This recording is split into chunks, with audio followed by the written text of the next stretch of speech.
जी तो अस्सलाम वालेकुम। आज हमारा सफ़र स्टार्ट कर रहे हैं हम फुकीट पतोंग बेस से बैंकॉक का, और फिर हम बैंकॉक से जाएंगे पताया। तो अभी हमने होटल से चेकआउट किया था, तो होटल से चेकआउट किया तो बारिश हो रही थी यहाँ पे काफ़ी ज़्यादा। तो पहले मैं सोच रहा था कि यहाँ की जो लोकल है ट्रांसपोर्ट वो ली जाए, और एक तो एक्सपीरियंस हो जाए कि कहाँ से कहाँ तक जाना है, आपके लिए इजी होगा। और दूसरा ये है कि ज़रा सफ़र का भी अंदाज़ा हो कितना ज़्यादा लोकल ट्रांसपोर्ट पे सफ़र हमें टाइम कितना लग जाता है। लेकिन वो बारिश बहुत ज़्यादा होने की वजह से मुझे लोकल ट्रांसपोर्ट नहीं मिल सकी, और फिर उसके बाद मैंने यहाँ से इनकी टुक टुक थी, ये एक टुक टुक करवाई है। तो ये आपको पतोंग बीच का नज़ारा साथ आ रहा है। तो ये जो हमें ग्रैब हुई है ये हमें मिली है यहाँ से 520 बात में। यहाँ से ये हमें लेकर जाएगी बस टर्मिनल 2। आपको जितनी भी लोकल जो ट्रांसपोर्टेशन है, आपने कहीं भी जाना है, किसी भी सिटी में जाना है थाईलैंड की, तो आपको बस टर्मिनल 2 से ही बसेस वगैरह मिलती हैं। तो उसके लिए हम फिर वहीं पर जा रहे हैं। तो आगे नेक्स्ट वहीं पे जाके मिलता हूँ और आपको बताता हूँ कि हमें टिकट्स कितने की मिली है और किस तरह से जो आगे का प्रोसीजर है वो मैं आपको आगे जाके समझाता हूँ। फिर मैं ये अभी हम पहुँचे हैं bus terminal Phuket terminal, bus terminal 2 पर, फुकीट का जो है ना। तो ये इसकी मेन एंट्रेंस है, यहाँ से आप एंटर होंगे तो एंटर होता ही ये सामने आपको बैंकॉक की और हर सिटी की बस मिल जाती है। वो लास्ट पे जहाँ पे है ये हमें पताया की बस हमें यहाँ से मिली है। तो और पहले मैं सोच रहा था कि पहले बैंकॉक जाता हूँ, बैंकॉक से फिर पताया की बस ले लूँगा, लेकिन मुझे डायरेक्टली यहाँ से पताया की बस मिल गई।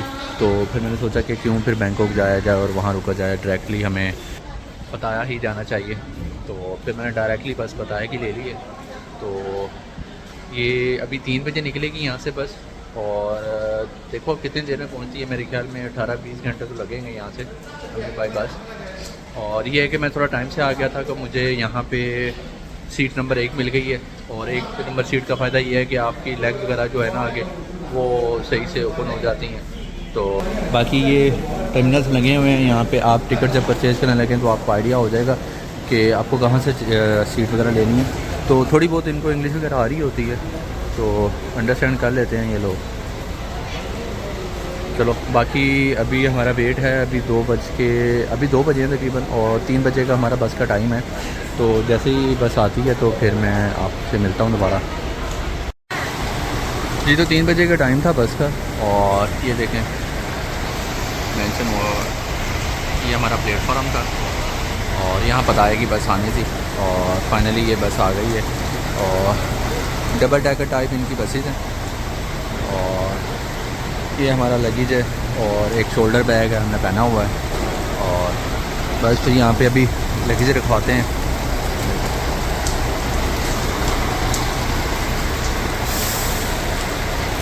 डबल पोर्शन बसेज हैं, और 3 बजे का टाइम है, अभी 10 मिनट हैं। तो बस अभी लगेज वगैरह रख के तो बस फिर हम यहाँ से निकलते हैं और फिर आपको गाड़ी में बैठ के मिलते हैं।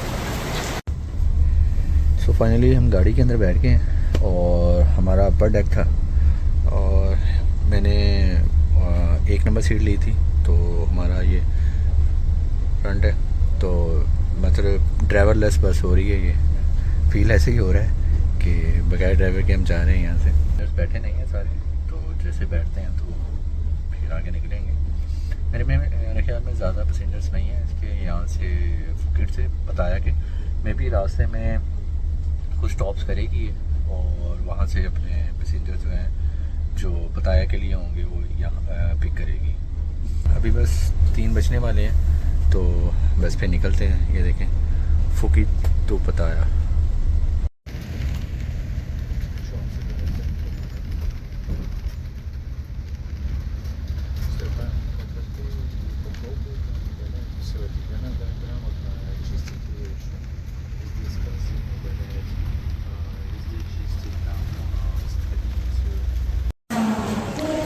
ये अभी रास्ते में आते हुए एक पॉइंट पे हम रुके थे। रात का टाइम हो गया है, रात तकरीबन 10 बज रहे हैं। तो यहाँ पे कुछ खाने के लिए रुके थे, तो ज़्यादातर स्टॉल जो थे वो सारे वो थाई और दूसरे ही थे। तो बड़ी मुश्किल से मुझे एक स्टॉल मिला है, तो इनके पास हलाल फूड था। तो ये ऐसे करके इनका मेन्यू है। और ये इनको रोटी बोलते हैं, ये मतलब बहुत बारीक सी कोई होती है चीज़, उसको रोटी बोलते हैं। उसका मेरे का रोल्स वगैरह बनाएंगे कोई, ये मुझे भी नहीं पता ये क्या बनता क्या है। तो बस मैंने उसको बोल दिया है कि ये बना दो मुझे। तो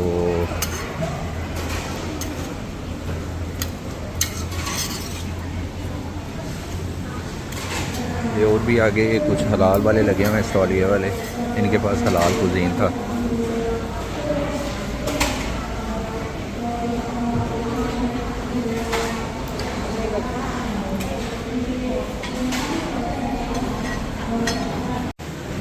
जी तो फाइनली हमारा जो पराठा रोल था वो बन के आ गया।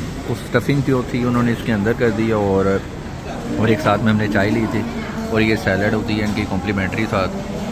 और एक बाइट लिया, ठीक था, अच्छा था, गुजारा हो गया मेरा। तो बाकी ठीक है, फिर रास्ते में तो आपको ऐसा ही कुछ मिलेगा खाने को। जी तो सुबह के 9 बज चुके हैं, के पूरे 9 बजे तकरीबन हम पताया में पहुँचे हैं।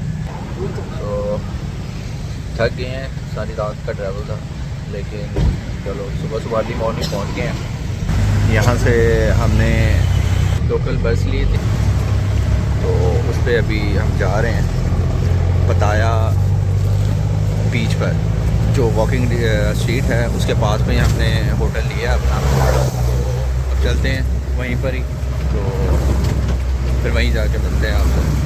सफ़र ओवरऑल अच्छा था, ठीक था, मतलब सारी रात के अंदर सफ़र हमारा ख़त्म हो गया, सारी रात हम सोते आए हैं। तो फाइनली हम पताया पहुंच चुके हैं, और ये उसकी ये भी दिन का टाइम है, तो अभी गाड़ियाँ वगैरह इधर आ जा रही हैं। और तो जैसे शाम होगी तो फिर यहाँ क्लब शब हर चीज़ ओपन हो जाएगी, तो फिर उसके बाद ये रोड बंद हो जाएगा, फिर ये सिर्फ वॉकिंग स्ट्रीट बन जाएगी। और हमें ये होटल मिल गया था, मतलब वॉकिंग स्ट्रीट के ऊपर ही हमने होटल ले लिया है, वो सामने हमारा होटल है। और इस तरह से हमारा जो सफ़र था फुकेट से पताया तक का वो कंप्लीट हुआ है। और जो हमें रूम है यहाँ पे मिला है, वो हमें मिला है 700 बात का पर डे। तो हमने इस तरह से अपना रूम लिया 700 बात का, वो हमें बोल रहे थे कि 900 बात। तो हमने थोड़ा निगोशिएट किया। आप निगोशिएट कर सकते हैं हर जगह पे, यहाँ पे ये कुछ ना कुछ मार्जिन रखते हैं अपना बीच के अंदर।